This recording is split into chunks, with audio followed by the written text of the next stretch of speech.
আরজিকরে কাদম্বিনীর ধর্ষণ ও খুনের ঘটনার প্রতিবাদে প্রতিদিনই চলছে প্রতিবাদ মিছিল, বিক্ষোভ কর্মসূচি নিয়ে পথে নামছে আমজনতা।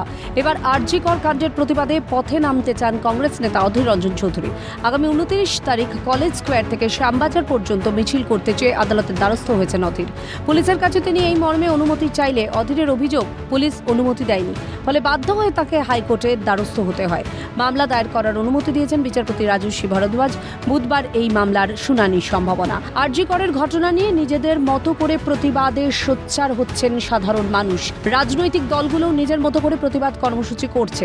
সুপ্রিম কোর্ট আগেই জানিয়েছে শান্তিপূর্ণ প্রতিবাদকে কোনোভাবেই আটকানো যাবে না, এমনকি আন্দোলনকারীদের বিরুদ্ধে কোনো ব্যবস্থা নেওয়া যাবে না বলে জানিয়েছিলেন প্রধান বিচারপতি DY চন্দ্রচূড়। তবে আদালত মনে করিয়ে দিয়েছিল প্রয়োজনে রাজ্য সরকার অবশ্যই আইনি পদক্ষেপ করতে পারবে, তবে শান্তিপূর্ণ প্রতিবাদকে কখনোই আটকানো যাবে না।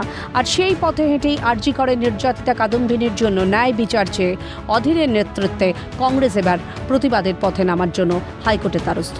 Abhirupa Hazra report, Calcutta news.